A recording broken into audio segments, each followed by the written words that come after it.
There is power, there is power.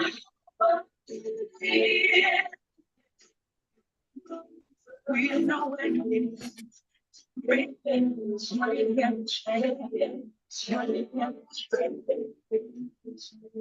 Just want to wish those of you a very pleasant good afternoon on this beautiful and this wonderful Sunday afternoon. Truly, there is power in Jesus, the person, to break every chain. What chains you face with today? It is the power of the living Christ who is able, who will break those chains for you today. So I just want to welcome you here today on this program, Transforming Lives, Global 99.5. Also on Cable TV 974, Facebook, YouTube, Zoom. The call-in line, 326-0271, 326-0272, if you wish to join us by that means. Also, you can WhatsApp us at 433-6917, 433-6917. I want to thank those of you, the early participants. I want to thank those of you who are joining us on Facebook, those are by Zoom, by YouTube, and those listening by way of Cable TV 974. As we continue this month of June, you know, the focus was on our men. The focus is on our men. And so I will continue with our final program.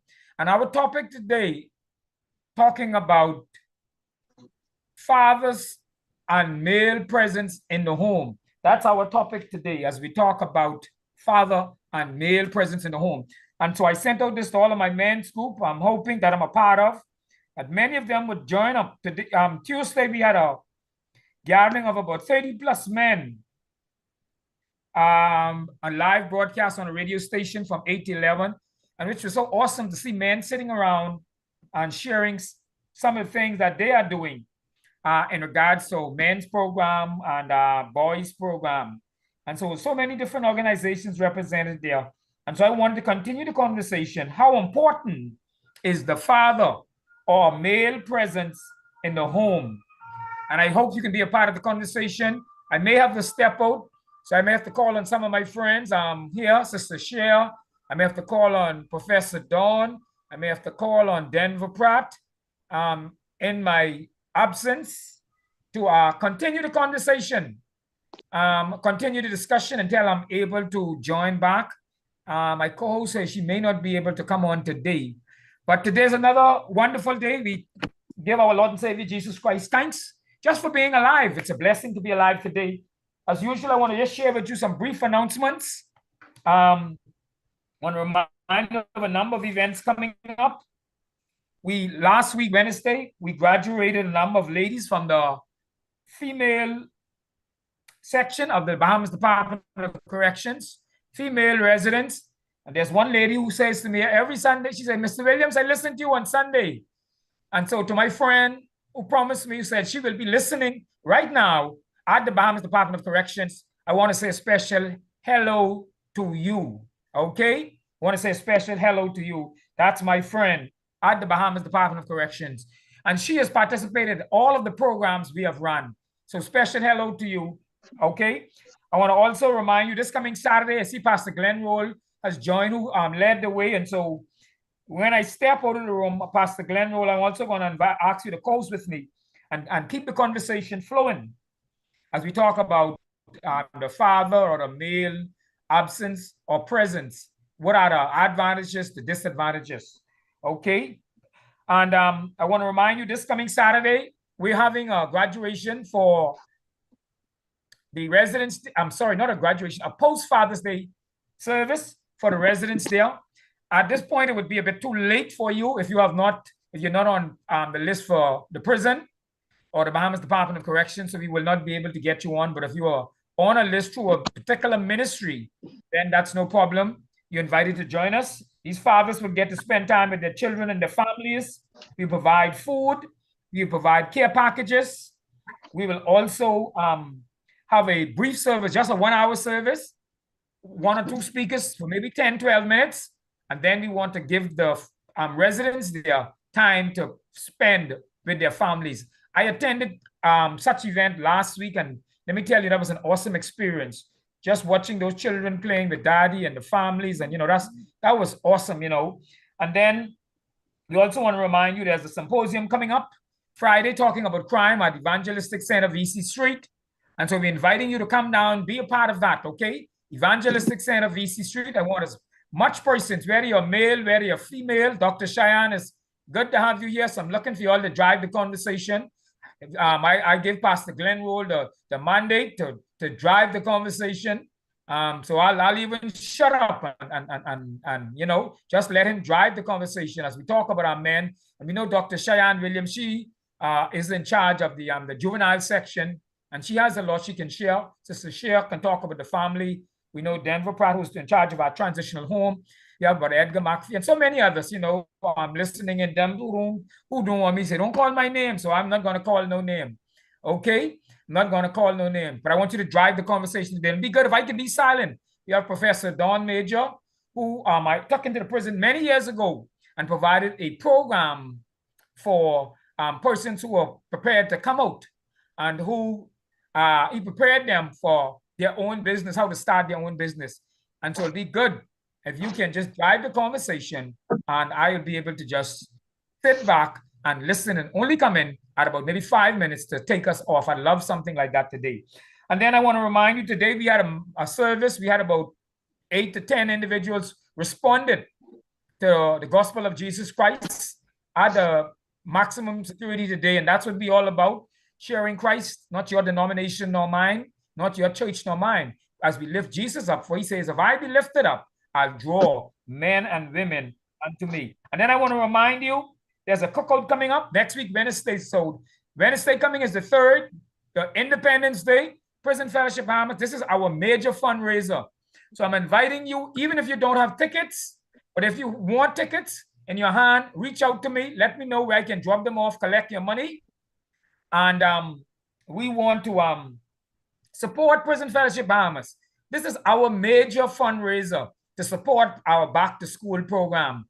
Okay, so that's next week, Wednesday, Independence Day. After you go on the fort, for those who go to Junkanoo, then you can go down to Aaron Bailey Park, support Prison Fellowship Bahamas in their cookout, their major fundraiser that supports all of our programs. And so we're looking for you to come out and to be a support.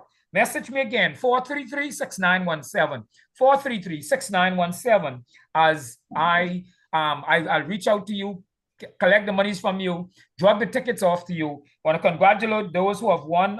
Sister Cher walk-in, Philip Bristol, Brother Elvis, one other person, and Ruth Curtis. So I want to congratulate you. This week I will be dropping off your tickets to you, and maybe I have another ticket. We may see if we can give that away today too. I want to take this opportunity to thank our sponsors who have made this initiative coming up Saturday, possible, because without them, it would not be possible as we seeking to feed the close to 400 residents at medium security, okay? And so I want to remind you of a number of events this Friday coming up, the Crime Symposium. I want all of you to come out, be a part of it.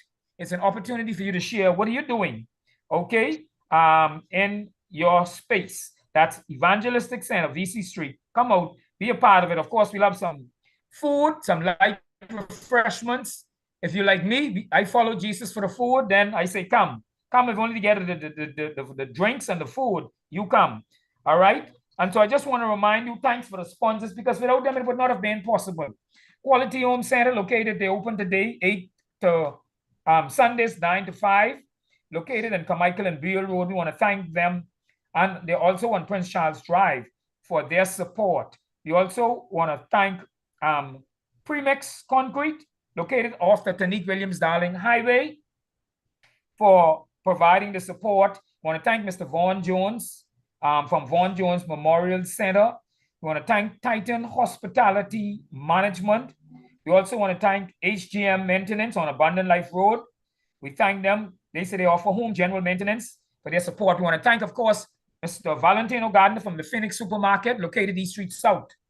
He made it possible by donating chicken, plates, spoons, forks, napkins, flour, rice, you name it, potato, onion.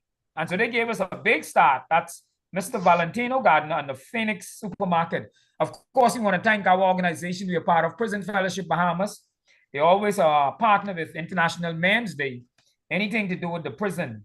We want to thank Mr. Trevor Strawn from GAW Auto, Glass, and Parts Accessory. They say they sell parts for Japanese and American vehicles, and they're located on the Abundant Life Road. I want to thank Mr. Kenny Fountain and Bahama Breeze for donating those chicken for us, making it possible. They also sell chicken wings, cases of wings, fries. Also, you can get your salmon. I'm a salmon man. So that's Bahama Breeze. It's located off the Gladstone Road. I want to thank Mr. Bishop Terrence Forbes and Consumer Choice. They also sell Japanese and American parts located Blue Hill Road, just next to the Town Center Mall. We also want to thank Mr. Matthew Sweeting, Commonwealth Funeral Home. He also made his contribution in supporting our event. We can't forget Mr. Pastor Tony Joseph from Tony's Cabinet. He's been a faithful supporter every year for so many, many years. And I've also taken him into the prison with me and being a part of such an initiative like this. And then I want to say thanks to Ronald Big Boy Butterfield, Fly, we call him, from Big Boys on Robinson Road, who provided $200 to us. He said to us, Dave, I want your organization to identify 10 men who have really transformed and changed their lives. And he said, put $20 on each one of those accounts. So 20 times 10 is $200. So I thank you, Mr. Ronald Fly, Big Boy Butterfield, for that support at the Department of Correction. Of course, we won't select the 10. The chaplaincy department will select those 10 individuals.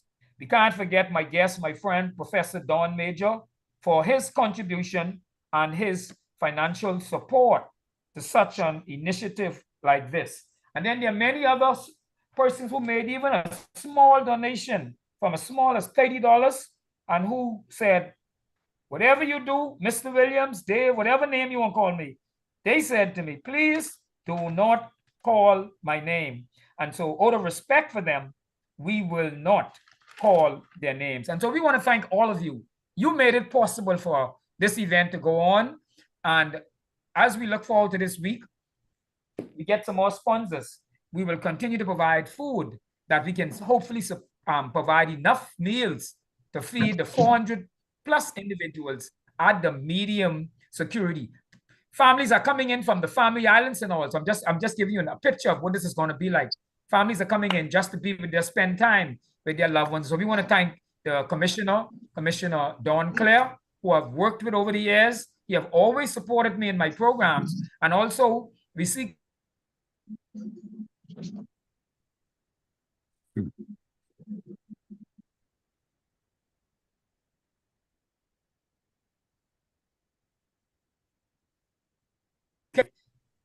but this program would not be successful if we don't acknowledge Christ. And on a program like this, we have what we call Moments with Christ. That is led by Dr. Leslie McMillan, my spiritual mentor, who is not located here in the US. And he believes that whatever we do, Christ must be in the lead, Christ must be in the center, and Christ must be in the end. Dr. McMillan, what has Christ laid on your heart for us today? Good afternoon, Dave, and everybody else on the program. It is always a privilege and an honor to be able to take these few moments to establish the real thing in the programs that you and Jackie and the others foster on behalf of men, women, and boys and girls. It's amazing. But none of that would have any eternal value unless it is saturated with Jesus Christ. And the basis of that concept is from the lips of Jesus himself, when he said, what would it profit a person, anybody? What would it profit a father, a gentleman, a lady, anyone, if they achieve everything they want, even having the entire world, and then at the end, lose the soul? That puts a different perspective on everything that we do, because whether we like it or want it or not, all things come to an end. When our lives come to an end, we want our lives plus what we put our time and energy in to have an eternal effect. And that is possible in Christ. Yes, sir. And we need not fear about that when he said, seek me first and all other things will be added. So it's a double whammy when we connect ourselves personally, when we allow Christ to use us and direct us to help others, and they know Christ, they live a successful life on earth, happy whether you are a father or not, and then at the end, enjoy eternal life. This is what it's all about. Dave recommends it to everyone, so do I, and I pray that each of us will enjoy this by faith and then receive Christ now at the hour of our death and also for eternity. Thank you very much, Dr. Mark. I support, endorse, encourage everything you just said, because I could be the best talk show host or whatever you want to call it, travel around the world. But if I die without Christ, it means absolutely nothing. This week I attended Just Heal at UB. A number of men came in from all over the United States, and they talked and they shared, and it was good to see so many men there. But the most important thing, as we talk about the healing, the greatest healing that man can get is the healing that Christ brings. And so I just want to welcome you here today. Thank you. I noticed Pastor Marvin Henfield had also joined us. I met him last week at the prison.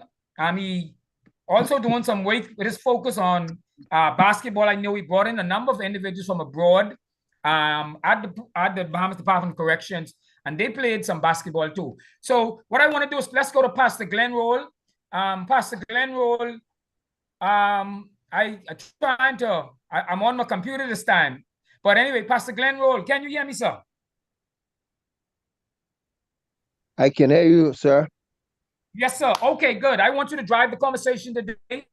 And we have a number of other individuals I want them to participate. And I want to say to everybody, because we only have an hour, keep in mind, as you speak and share, give yourself 2-3 minutes, hit two key points so we can get so many others to share what they're doing. My topic today, and that was just to drive the conversation, but if you want to relate or talk to anything in regards to men and boys, Pastor Glenn Roll had a breakfast for men this past Tuesday, and I was just on it. It was awesome to see so many men at, I don't remember the name of the church, in the Grove Holy Bible, I think, Mission Church, and Bahamas Holy Bible Mission. Bahamas Holy Bible Mission, and to see those men, a number of men I've never met before in my life, coming out there. There was a live broadcast over the national station for 3 hours, and to listen to all of us in partnership with the Department of Gender and Family Affairs, and to listen to us as men talking about the challenges men face and what various men organizations are doing. So a lot of things are happening. And this is why I'm hoping we can continue this, men and ladies, at this forum coming up Friday at Evangelistic Center, VC Street, as we talk about fathers, we talk about crime. But Pastor Glenn Roll, share briefly for us a little about why the Lord Christ led this on your heart, and what were you hoping to accomplish? Well, thank you, my brother Dave, and we really, really appreciate the work that you're doing. I did make a note in the group earlier. I'm concerned and haven't had conversations with you in recent times, and it is refreshing to find men like yourself who, either by virtue of experience, have sort of great passion. So often our pursuit in life is for what we consider the haves, but to find men who identify with the least, that in itself calls for a unique calling and a unique grace. And so we were delighted to have met you. I do some prison visits from time to time. And while I was there on Friday, I'm talking to some of the persons in Maximum to hear them testifying of the work that you're doing there. It's equally refreshing. Going through the various curriculum, the various courses, really with the idea that notwithstanding all of us fall through the crack in some way, shape, or form, that there are others who have an opportunity to extend a rope to us to extend the gospel of Jesus Christ. So to have heard that, that also was refreshing in that regard. But for your listening audience, I am one of the hosts of Morning Grace. That's the gospel channel here in Nassau, Bahamas, Inspiration 107.9 FM. That show is hosted by myself and Katura Clark, and that's part of the broadcasting mandate. We look at our nation's ZNS just undergone what we call a relaunch in recent time under Mr. Clint Watson's management. And so the whole idea is for ZNS to renew its commitment, to renew its call, to renew its purpose in terms of rebuilding of a nation. And I couldn't find it any better timing than the nation undergoing its 50th anniversary, its Jubilee period, its Jubilee moment. I believe that timing is critical. I believe it's an opportunity for us to look at all of the challenges that we face as a nation and to see this as a God moment for the nation to undergo its own sense of reset, its own sense of reform. And one of the speakers who was there Tuesday past, who was a part of a group that I'll talk about just in a little bit, Brother Dave, Bishop Stephen Russell, talk about this generation in the context that we have removed ourselves from the foundation. And so what we did as a part of the June conversation on Morning Grace was to look at it from Malachi, I believe, chapter 3 or 4, where it says, "In that day I will restore the hearts of the fathers to the children, and to the children to the fathers."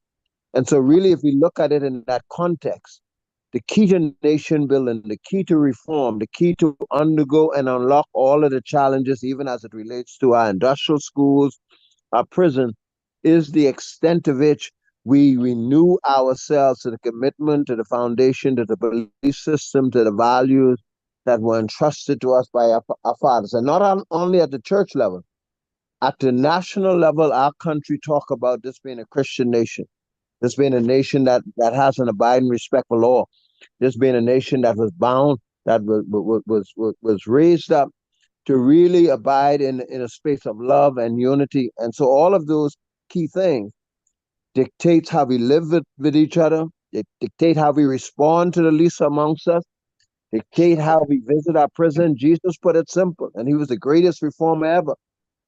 He said, I was sick and you visited, or I was in prison. So there's a component of what we do in ministry that is related specifically to the prison ministry, that is related to those who are not well amongst us. And I dare say that all of us in this context have a responsibility to respond in that way. And so I'm thankful that persons like yourself, Dr. Williams, persons like Mr. Pratt that I heard you mention, Eric Fox, and a whole number of men that were a part of that conversation. You see them, Taggart and Sheldon Burrows, some of these men would have undergone their own challenges in prison. And to see them turning their own lives around to go to uplift.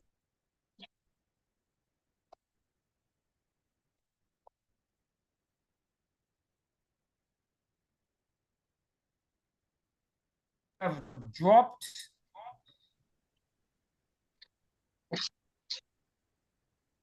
I do Yeah. believe that. Oh, go ahead, because you had dropped. Go ahead. Yeah, I do believe that we have an opportunity to do this together and to find a national way in which we drive this conversation. So here's what I say that I want us to consider, Mr. Williams, and I believe is a part of the Morning Grace platform as well. And we in this group called Kingdom Jubilee Alliance. And what we say is that a nation having reached its 50th anniversary, we have to look at what we call a reset. And a significant part of that reset is how do we deal with persons who are in bondage. And included in that are prisoners. And so we've been putting documents together and hopefully having meetings. We met with the prison about a month or two ago concerning the parole bill that has been advanced.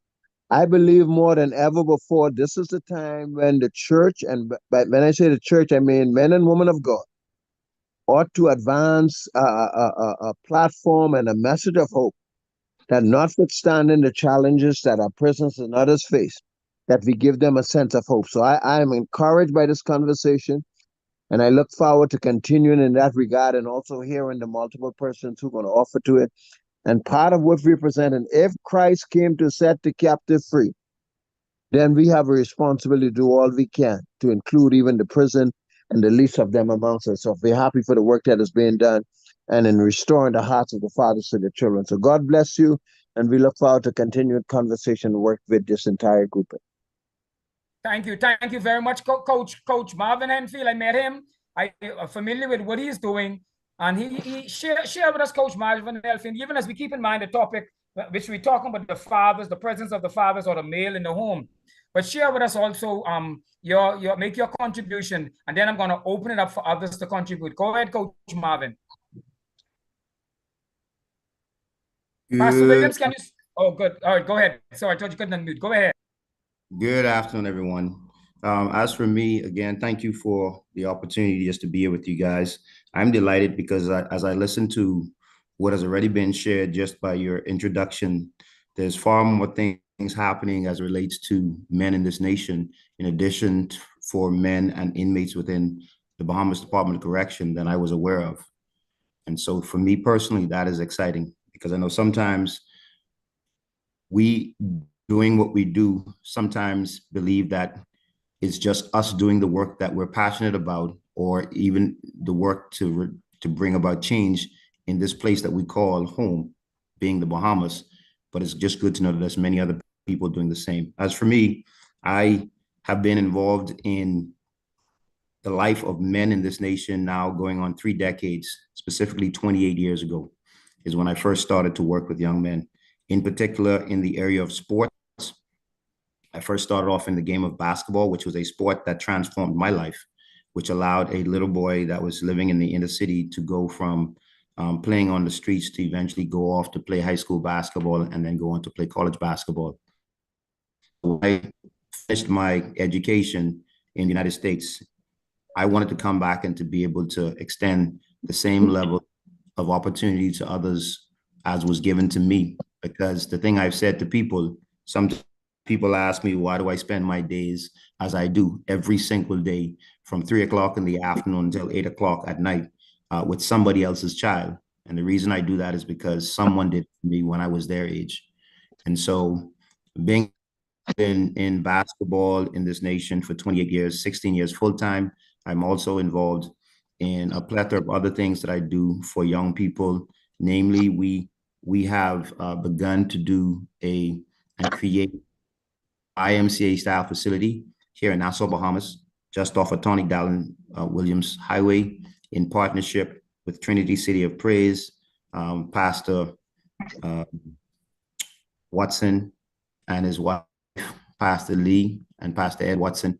And there's a work that we have begun there 4 years ago, where we are creating a space where kids can come in and get access to free hot meal. Kids can get access to free laundry service. We teach them how to do coding. We bought a flight simulator to teach them how to fly, putting in a music studio downstairs where they can learn to make music and make beats. We're putting in a classical studio where they can learn to play the violin and the cello. And I know we're talking about men, but all of these kids that we serve would not have been here without a male or a male in the part of their creation.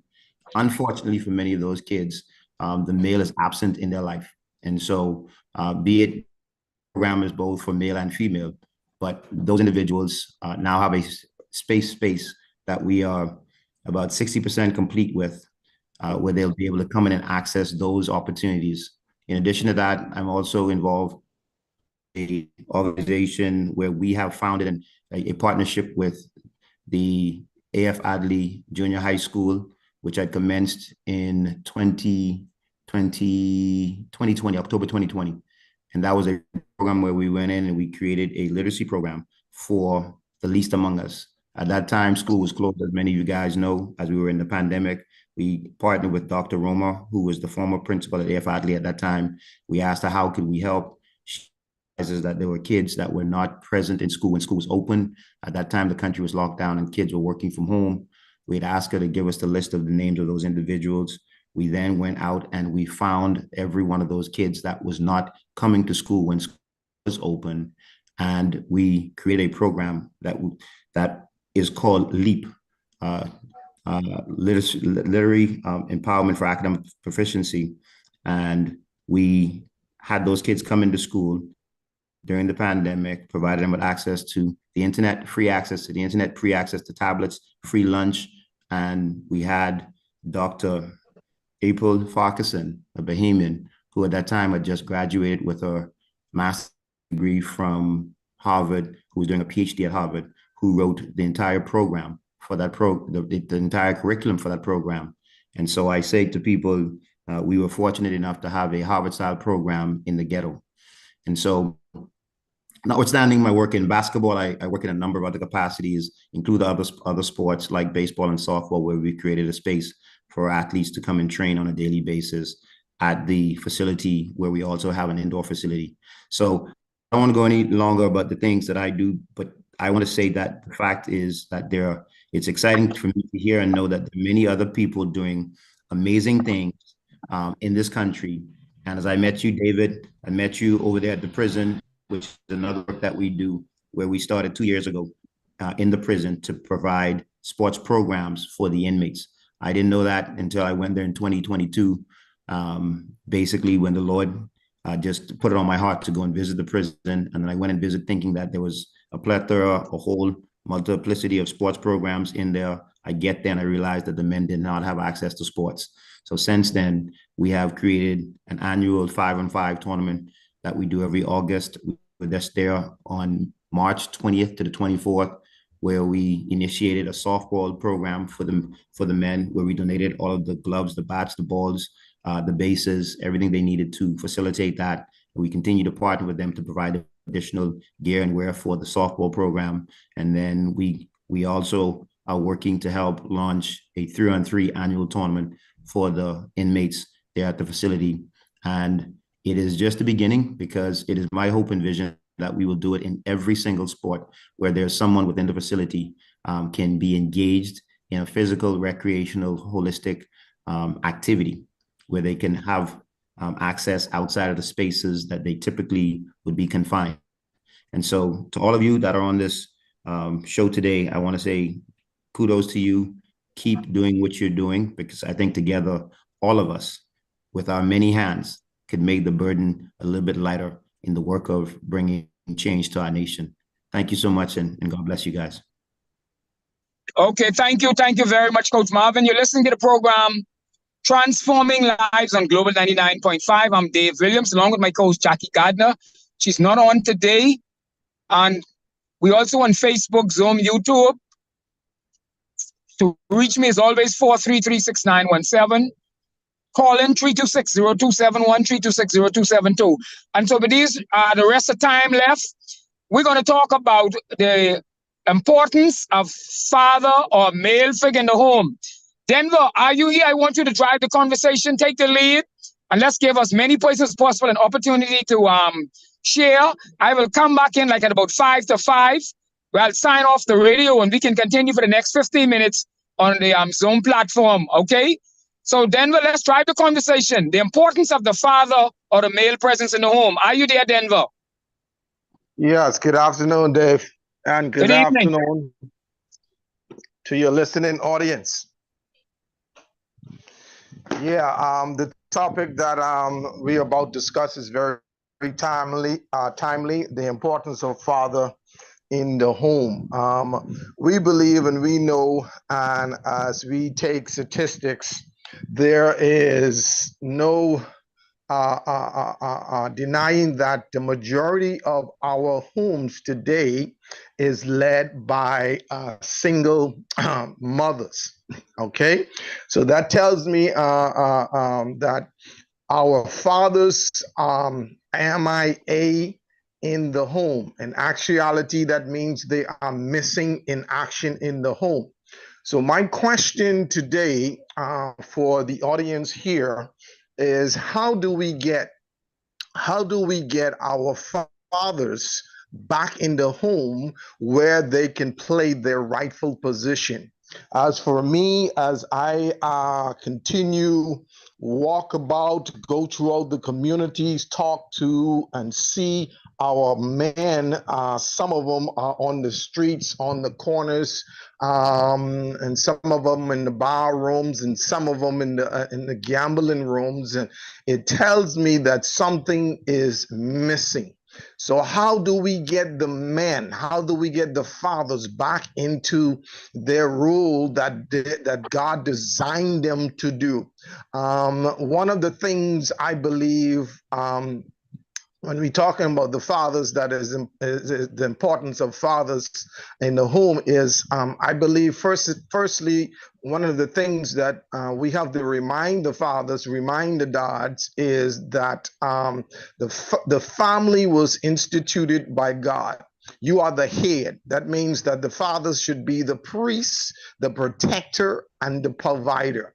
A lot of times we look at our male factors, and we see them as old, and we automatically assume they know what to do, and some of them doesn't know what to do. So that's why we have to teach our males how to become a father.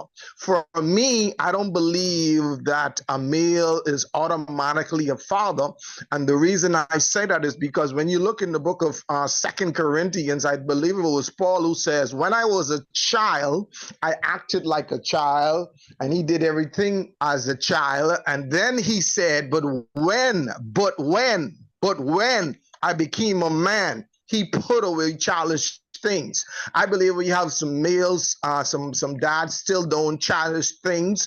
We have to come up with some sort of plan to reach them. And one of the things that I noticed that we like to do regular is we like to tap and go. So what I want to do is challenge all the men here on this radio show is, let this year from here straight into December, let us reach the men. Let us go into communities. Let's teach them how to be men of their homes and families, and let us build a relationship with them. The men are hungry. Some of them are starving for a relationship, and you got to build relationship with them. You cannot speak into the lives of these men if you don't build no relationship. If you build a relationship, it's easier to win them over. I heard somebody talk earlier that a lot of us are doing some things, but I believe in collaboration. If we would take the time and come together and find out what is the plan, how can we reach these men on the streets? How could we reach the men in the bars? We are continuing to do it in the jail. We're reaching them in the jail. We're reaching them in Simpson Pen, but we got to go after the man that is on the street. The Bible calls us the head. If you cut off the head, what's going to happen to the body? What's going to happen to the family? Okay, we have predators out there that is taking advantage of our young girls, our young boys, the mothers. You have to give them kudos. They're doing all that they can do, and they are frustrated. The reason some of them are frustrated because they're trying to do a role that they wasn't designed to do. So God has called us as fathers, God has called us as men to step up and get the job done. So that's my 2 cents on that. We have to go and get them. We have to go them and show them love, and we have to teach them how to become a father. Dave. Okay, so ladies and gents, because I want to, time is going, I'm going, and I want to get some of you in. I want to hear your comments. We're talking about the presence of the father or the male figure in the home. So I'm going to shut up so I can let somebody else unmute and share. And keep in mind, we want to get as much, give us much voices an opportunity to share. I want to be brief to the point. Go ahead.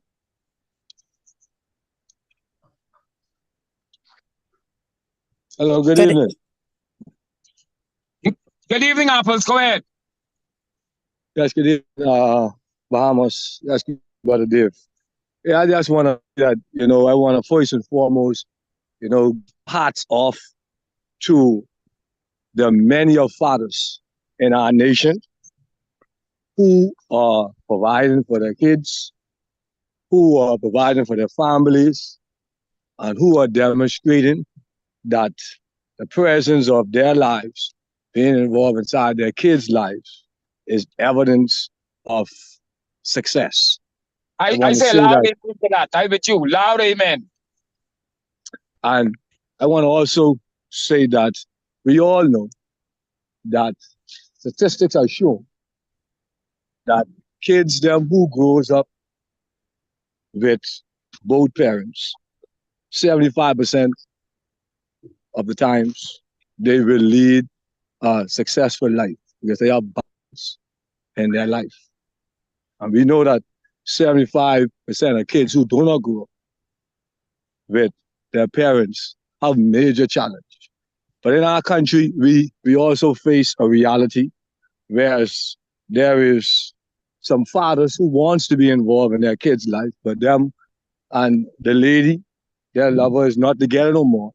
And sometimes, because the man move on, you know, it becomes a problem with him being involved inside the child life, particularly if he was not married to that woman, because the law gives, more rights to the single mother than to the single father.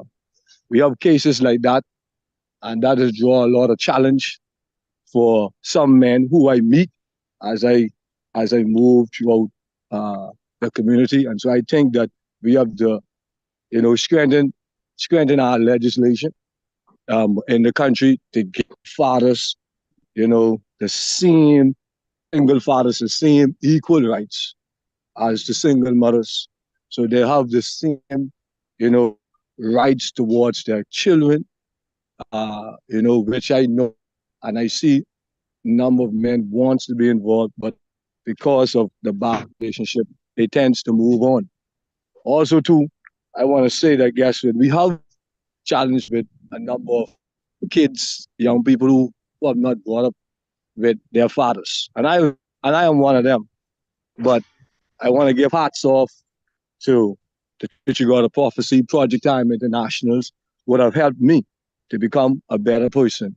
And so I want all of those men inside the churches, those who inside civic organization and group, who are helping males who come from a life where they come from not having a father to continue to work, because you are helping a fatherless child who one day can be, in my shoes, making a contribution back to the Commonwealth of the Bahamas, because persons like Mr. Shelton Beneby, Bishop Hewlett Bishop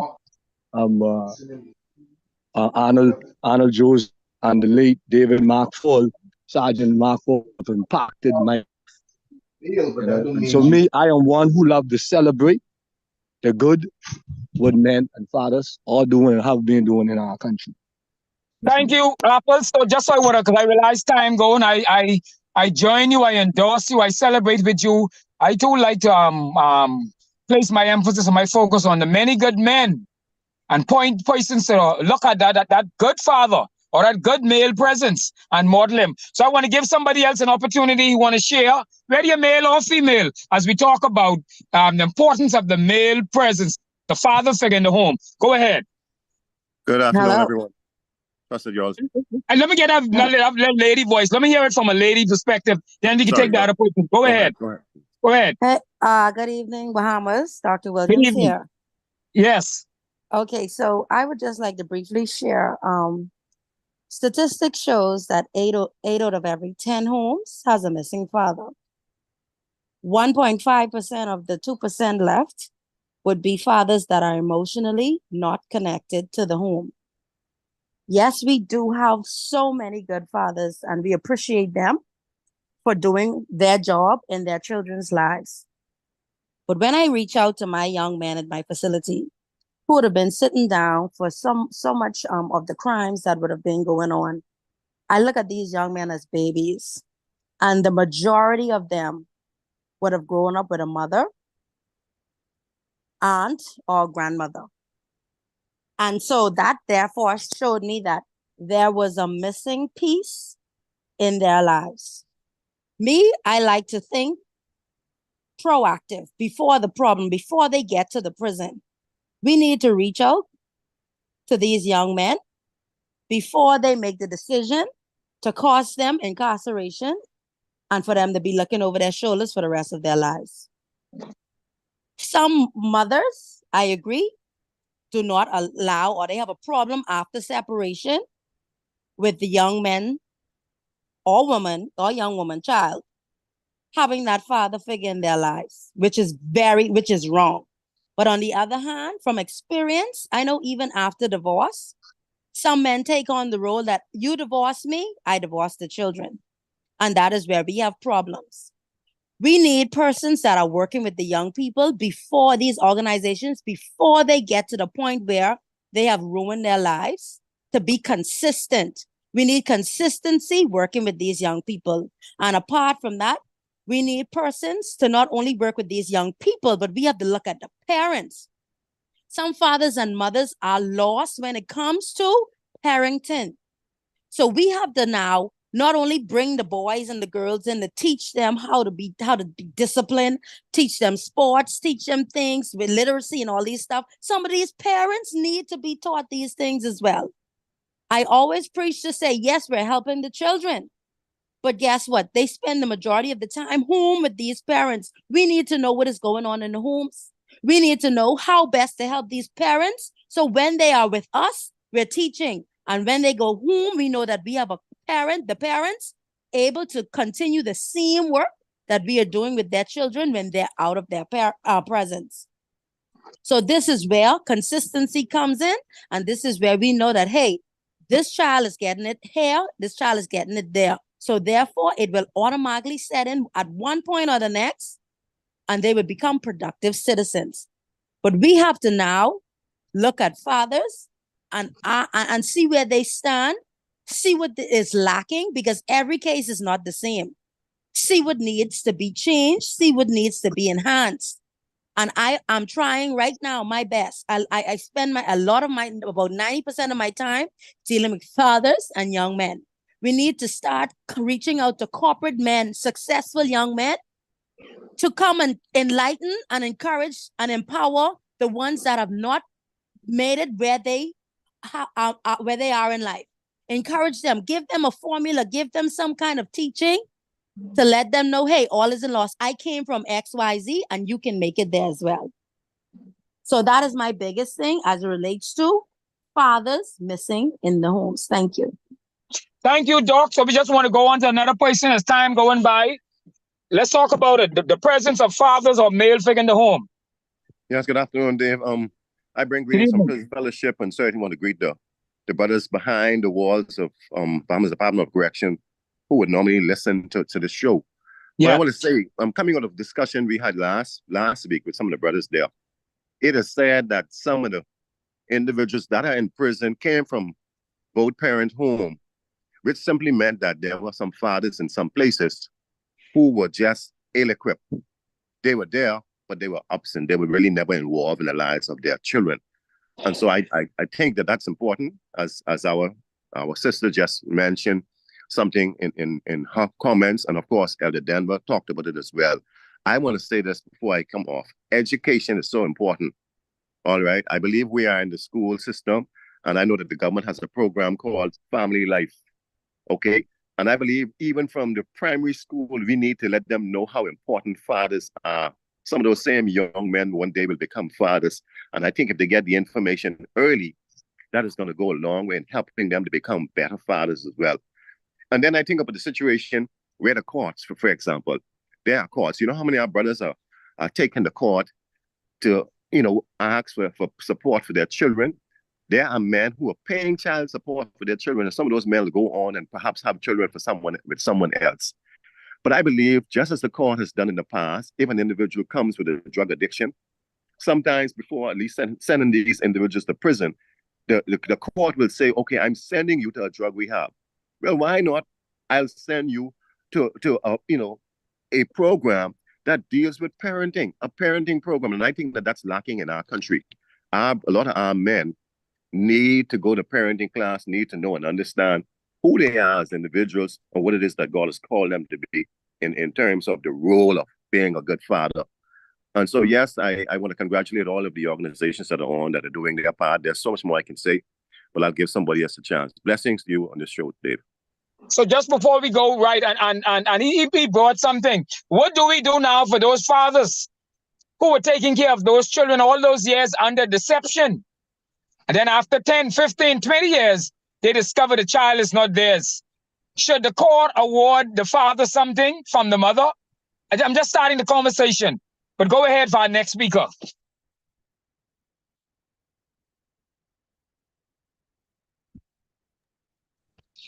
Okay. Go ahead. Dr. Dave, very important points given earlier. I taught at C.C. Sweeting back in the 70s, and I taught at the College of Bahamas for a couple of years also in the 70s. Some very important information was this. The young men there I had a chance to interact with. It was before they were ready to go into the gang, before they got out. And the vast majority of them, I learned from them, was one or two things. One, only their mother was in the home, or auntie or grandmother. And two, their teachers were women, including the principals. By the time they reached 3rd and 4th grade, they had it with women in their lives. They said, I go home, I got women running my life. I go to school, I got women running my life. Now, let me tell you what happens in the school system. The year that I left and went into corporate Bahamas, 6 other male teachers also left and went to corporate Bahamas. You know why? Because none of us who were ambitious could afford to feed a family on the salary as a teacher. And it was back in 75, 70, 77, 78.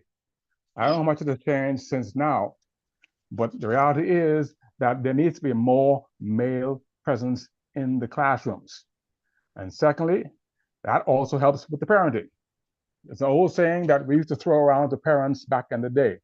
More things are caught than taught.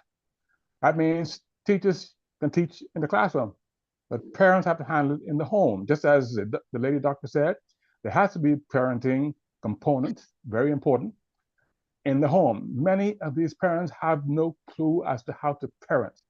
First of all, they weren't trained how to be adults. In my last semester at CB's reading, I threw away the textbook and gave them life skills.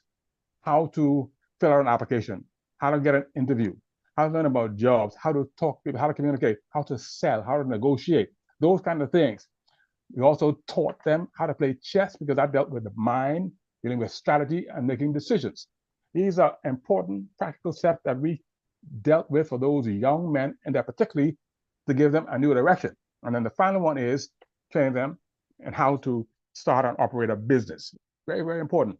So I would agree to a large extent to what has gone before, but we have to get them early. But we can't quit when it's late for them. There has to be a two-pronged program.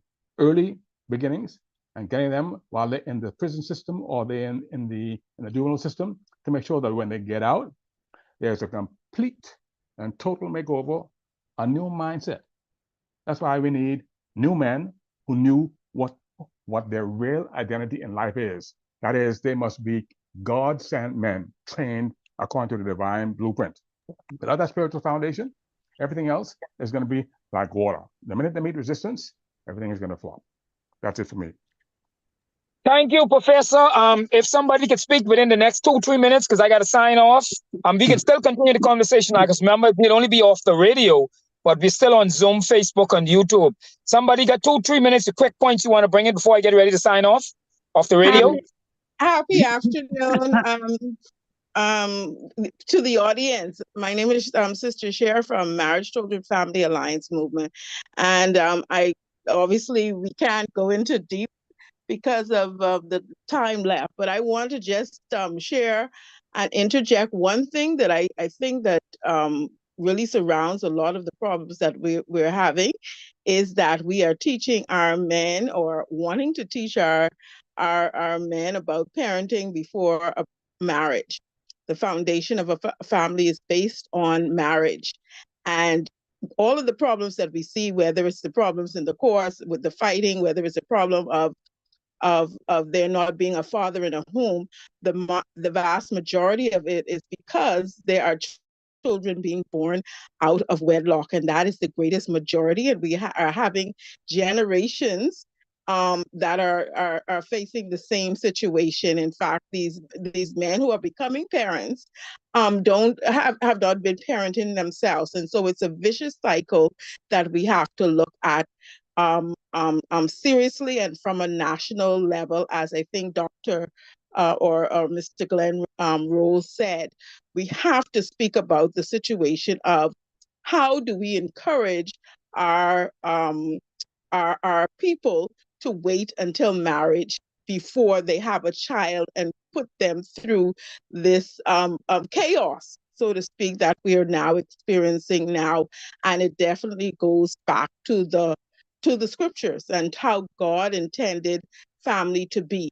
As much as we do as nonprofit organizations and as civil organizations, the most powerful of them all is family. And so we can do all that we can, and we have to still be able to somewhat be the safety net. But the most important thing is that we get persons too, and for a new mindset of and restoration as to the importance of building families, because we always blame the man, but the way that the man is actually linked to the family is through marriage. And so women have a responsibility too, in terms of when they decide to lay down with that man and to bring a child into this world. I know I can get dragged for this, but that is the truth of the matter. Because the man then has no reason to stay, or has all the excuse, even though they had all the enjoyment, or both had the enjoyment, they don't have any reason to stay. And as God created us, if we go against what He planned, then there's chaos that will happen. So I hope that we have another opportunity to speak about this. We will be having a family leadership conference during National Family Week that is going to be sponsored by our organization, along with hopefully some government organizations, and to be able to bring this conversation to light and to really be able to talk lovingly, intentionally, and truthfully. Thank you very much. I just got to sign off the radio and we can continue the conversation because we got another 15 minutes. We could be on Zoom. I'm reading your comments. I see Keishan post something. I wanted us to Keishan follow. I saw just post something on Facebook and I invited her to join the conversation. But let me just sign off the radio, and I wanted to continue the conversation for the next 15 minutes as we talk about the presence or the importance of the father or the male figure in the home. I want to thank those who sponsored the Post Father's Day event, which is this coming Saturday at the Bahamas Department of Corrections. And so I want to quickly thank the sponsors who made this event possible, for the families and the residents to have a nice meal, to get the Rodney Munter special to meet, as well as care packages, as well as we also want to be able to give some person a little small bit of funds to put on the account. And so I want to thank those Premix Concrete. We want to thank them for making this possible.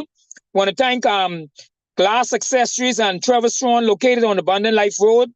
We want to thank Norman Benaby and HG Maintenance, located on Abundant Life Road. We want to thank Kenny Fountain and Bahama Breeze for providing us with those gifts in kind, those chicken. Phoenix Supermarket and Mr. Valentino Gardner, who blessed us with 5 cases of chicken, all the flour, the rice wheat, bale of rice, bale of flour, onions, potatoes, all the napkins we needed, all the forks, and the plates. We thank him for that. We also want to thank Prison Fellowship Bahamas, who has always partnered with the International Mainstay Bahamas Committee. Thank the Quality Home Center.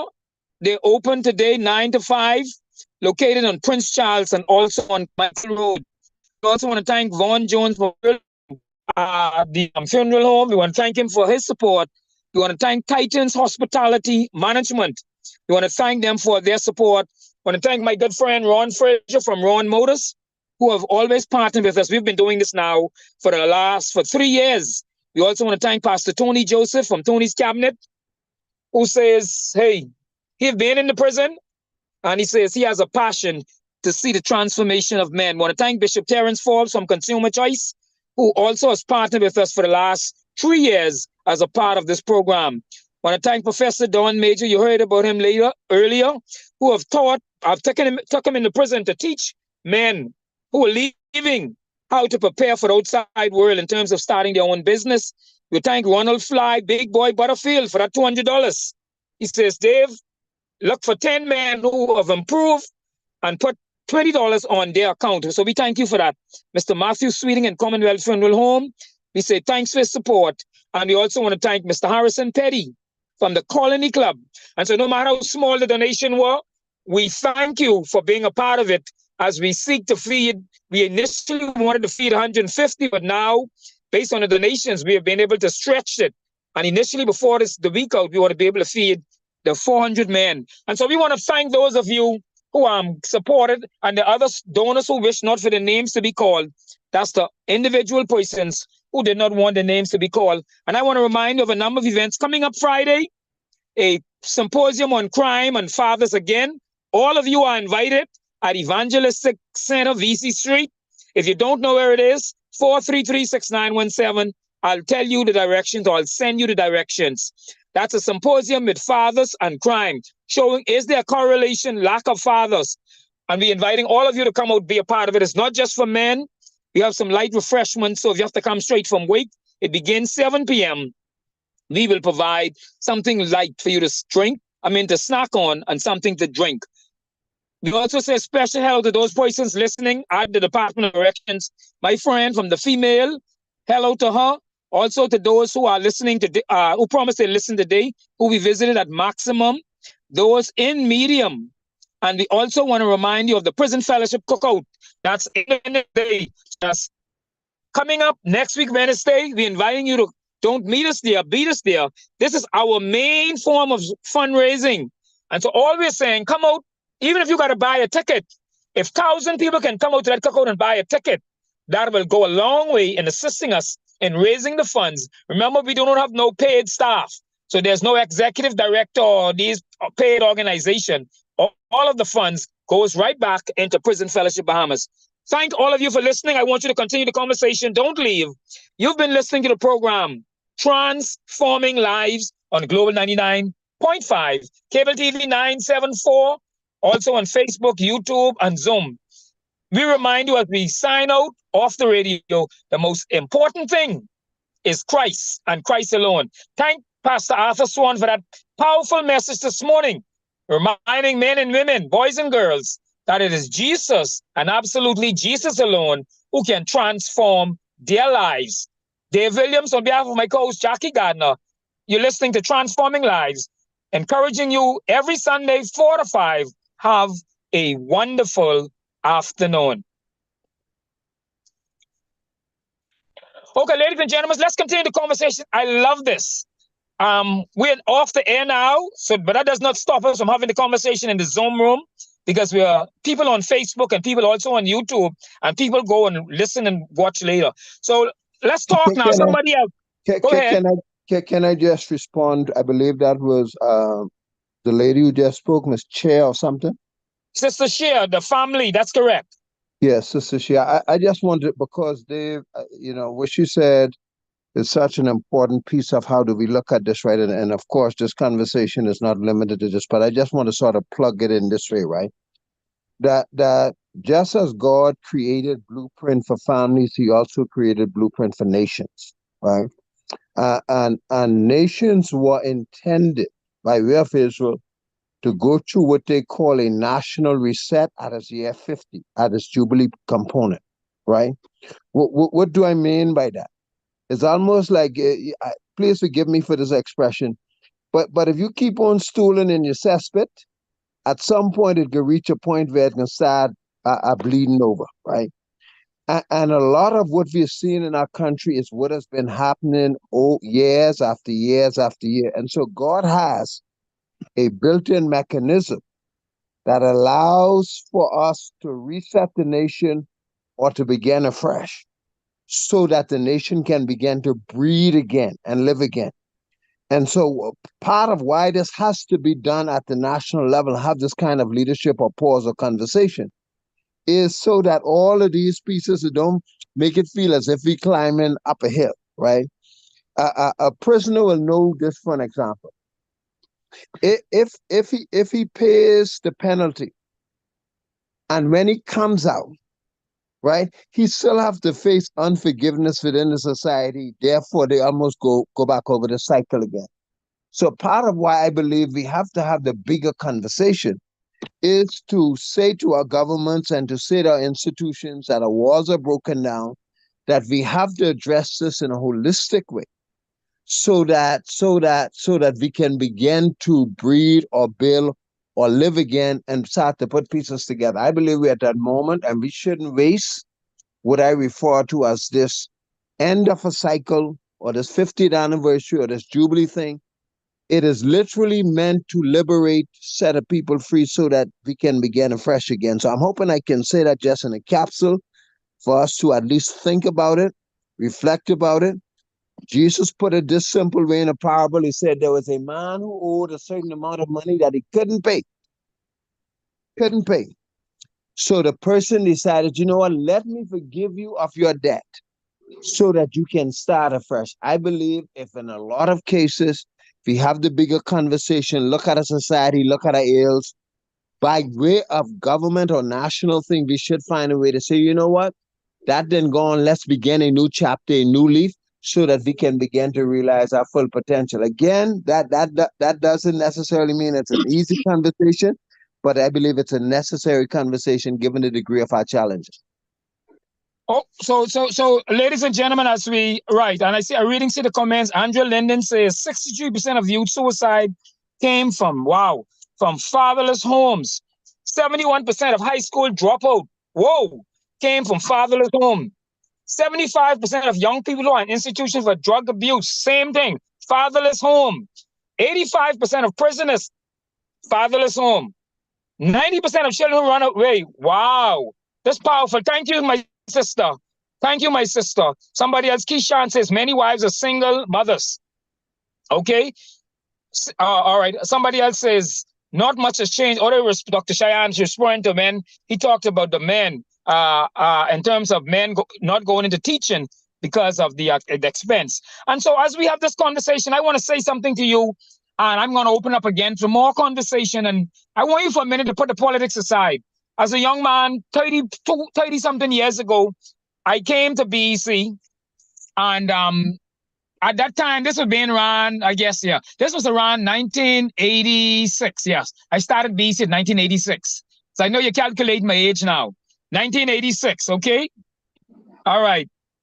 All right, Keishan says, not because the home was fatherless, means that a father, I guess you mean a male figure was not present in the home. And I can remember the guy saying, oh, you're going to join Penland Army. Because at the time, Sir Lyndon Penland was talking about National Youth Service. So they say, well, boy, Dave, that's where you're going to be. But of course, I didn't understand everything then. So you can be in Penland Army. So now, 30-something years later, I'm saying, ladies and gents, like I said, now let's put politics aside for 1 minute. I am wondering, this in my mind, if me, David Williams, had joined Penland Army and many others of my generation, don't we think we would not have had this problem of fatherless homes or men going in a different direction? I don't know. Let's have the conversation, because I'm thinking if we did do that, then maybe today we would not have had some of the challenges we had in society today, in particular with our men. Okay? Okay, so Keishan says, no, let me read it again. So I'm just saying, and I only spin off from what Pastor Glenn says. No, I meant just what I said. Not because a father or mother isn't together, many isn't present. Okay, you're right, Keishan, and that's powerful, because in my oldest son, who I spent Father's Day with, we went out. I was not married to his mother, but he came to my house every weekend. He was at my house every weekend. And to this day, we have a wonderful relationship. So I was not married to his mother, but we had a good relationship. And when I built my house, there was a room for him. So every weekend, he would come by me and go to church. So I agree with you, but I don't want to dominate the conversation. Let's talk about the importance of the father or of the male figure in the home. Who will be next? Co-parenting, that's what Keishan says. Co-parenting. Go ahead. Who will be next?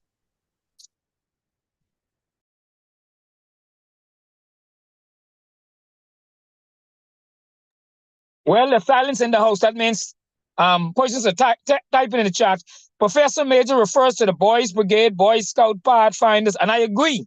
I came up through the Boys Brigade and a little of the Pathfinders.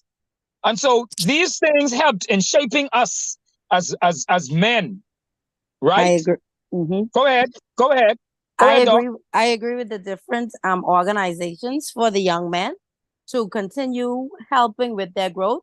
But the sad reality about that is the boys that we have involved in these organizations are really not the ones who need the help. We have the boys that are lost, the boys that are without the father, the boys that are on the streets. These are the ones that we need to take a hold of and add to these organizations. The boys that are in the organizations are the ones that are on a path where they have parents looking out for them and they are guided. But now we have to reach out to communities. We have to reach out and search for these boys that are lost and get them involved. And like I say, consistency, because we have a lot of organizations do things for a time period, but we have to be consistent. And that's giving time, picking up, dropping off, because trust me, a parent has to be willing to do these things for it to work. And we have a lot of parents that are not focused on their children. Their children are not their priority. That is why we have them roaming, we have them doing their own thing and not being a part of something positive, something that will help to better them and better shape them and teach them discipline. So that is where the problem is. We are not entertaining the ones that need it. Oh, excellent point, Doc. So, because we have to going forward to change the narrative, and we must always remember, we have to say, right, that, and we make no apology for it, that the greatest transformation that can take place in the lives of the men has to come to a relationship with Christ. I mean, and we can't beat it. We can't get past that. And men, since we're talking about the fathers and the father figure, we have to point people that Christ makes a difference. This is why I talk a lot about prison ministries, because I see the transformation that takes place with persons. I was sharing with them this morning, 90% of the men, okay, 90% of the men who not returned back to the Department of Corrections credit one person or one thing, if you want to use that word, and that is a relationship with Christ. And so we have to point them in that direction. That's where it all begins. Because, I mean, and let's be real, I could be the best father, I could be the best talk show, I come with that again. But if I don't have Christ in my life, then what that meant? I took care of 6 children, and I was a good father, but I die with that which is most eternal, which is most important. So I just wanted to get that in there, so we don't lose focus on that. But anybody else want to share, unmute your mic and just share as we talk about the absence or the importance of the father or the father figure in the home. So I believe that it's very important that we again look at this in a holistic manner, because there are measures or addresses that are proactive, interventive, and rehabilitative. I often like to speak about the proactive or the preventative side of it, and that is, like you say, it lies within our relationship with Christ and how our parents are teaching their children how to lead their lives. And again, that is, the chances of that is greater when the father and the mother are married and in a home. I don't want to continue to hit on that part, but it is actually we know that is the pattern of God. Now, of course, we have marriages that fail, like my marriage failed, and my stepson at, I guess, 15 was without a father. But looking statistically, the greatest portion or the greatest risk is when that child is not linked with a biologically, legally bonded family. And so that is something that we also have to look at. There are many other addresses that we would need to speak about as we think about solving the problem that we have. But again, a lot of times in our, I guess, maybe unintentionally, we feel as nonprofit organizations that we can do it all alone without including, again, the family, and trying to strengthen the family, even with the boys who have gone astray, or the men who are in prison, even adult, even me as an adult. I missed not having my father as a child. Okay, my mom and my father got a divorce. My dad died when he was 36 years old of alcoholism, and I, as an adult in my 50s, missed my father, and that has caused some trauma. And I'm sure that is what there's a lot of trauma even in adult men that is being experienced. So we have to even look at that, and how we will address that. And like Dave said, it comes from, again, helping these men gain a relationship with God, but wherever possible, also seeing how that they can heal and connect with their biological family. Okay, I just want to read. We got to wrap it up now. So someone says, Sonia White, she's a teacher. She said, even with attendance of PTA meeting and report card, they be applaud the few fathers that show up. And they that show up are the ones that live in the home with their male child. She says, if the men don't have God, it's Professor Dawn says it's hard to be good fathers or good husbands.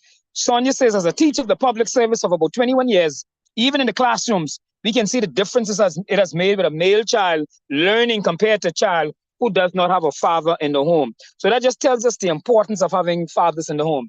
So ladies and gentlemen, I want to say to you as we close out, I want to thank you for joining us today.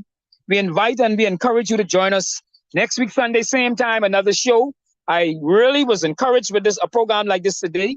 I know we have to do another one. Professor says God set up the family as the foundation of society, right? And we definitely got to have this conversation, but let's continue with this coming Friday. Life lasts. Let's continue with this conversation at Evangelistic Center, VC Street. Make sure you don't meet me there. You beat me there, and let's have the conversation. People say, why just talk? And I'm saying, yes, communication is good. We're getting somewhere. You've been listening to Transforming Lives. Dave Williams on Global 99.5. I encourage you to have a wonderful afternoon.